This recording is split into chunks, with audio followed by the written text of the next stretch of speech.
right, so let's go on. Sunday. Let's go to the next game. It's hilarious. But anyway, all right, so next game that now this one is the one I am concerned about. Okay. I am totally concerned about the situation that's going on in Seattle right now. So the Seahawks, of course, took a massive L in Los Angeles against the Rams. They lost 23-16. Similar score to the Patriots game. Mm-hmm. Russell Wilson had yet another turnover-filled game. Mm-hmm. 22 for 37, 248, 2 interceptions, no touchdowns. And a fumble. Fumble lost. Mm-hmm. 3 turnovers in this game.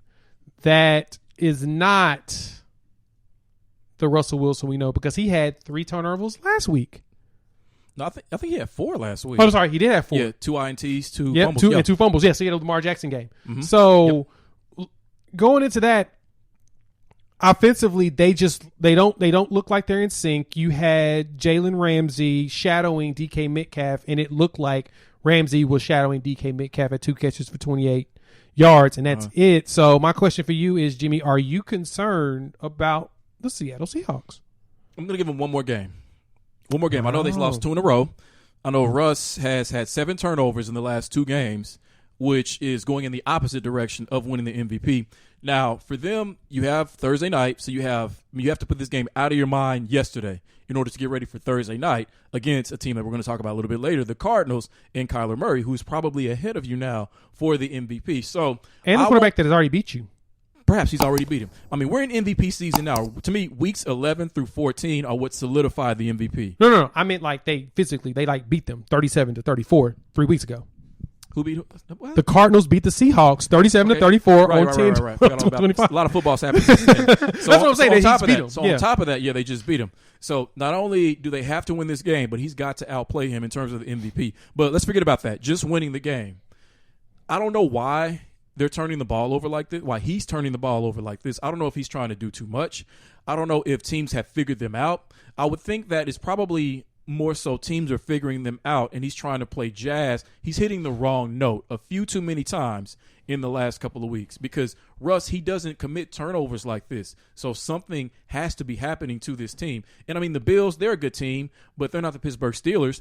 Just like the Rams are a good team, but I mean, they're not the Chiefs. They're not the Cardinals, in my opinion. No, you're right. So I don't know exactly you probably have to take it from game to game, because in this game, yes, the Russ turnovers hurt, but Jalen Ramsey asserted himself as in the top 2 to 3 for Defensive Player of the Year with that performance that he had against DK Metcalf, who nobody has been able to cover. And in a game in which Aaron Donald had 0 sacks and 0 tackles, probably meaning he got plenty of quarterback pressures, but they were probably triple teaming him, because that's the only way to stop Aaron Donald from registering a statistic in the defensive categories. You're right.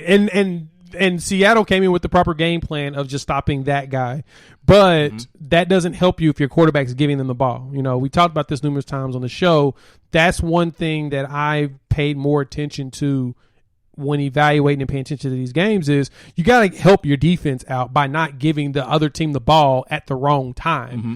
And that's something that Russ he's gotten sloppy. He's just gotten really, really sloppy with his play. And like you said, he's hitting the wrong notes, and his notes that he's hitting it's all sloppiness.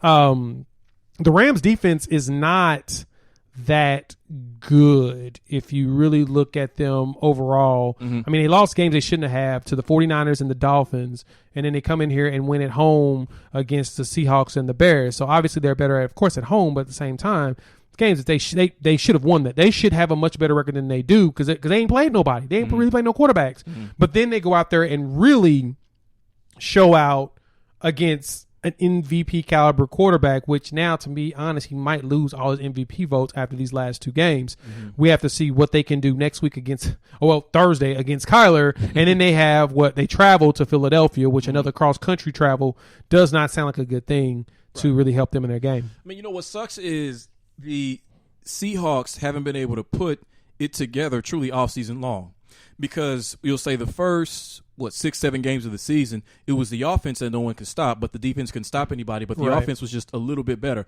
And we knew because they squeaked out several of those wins that eventually it was going to catch up to them. So now that the defense is actually playing better, they had 7 sacks last week, but you're playing against 4 Russ turnovers as well. And they gave up 23 points this week off of 3 Russ turnovers. So that defense is actually playing better, but now the offense is going in the other direction. Yeah. So they've got to figure out a way to both be going in the exact same direction. Well, I mean, their defense did give Jared Goff 300-something yards passing, but they did hold them on the running side. They did a really good job of holding him. He had no touchdown passes. He had no touchdown passes, which is I know this because he was my fantasy quarterback since Mahomes was on a bye.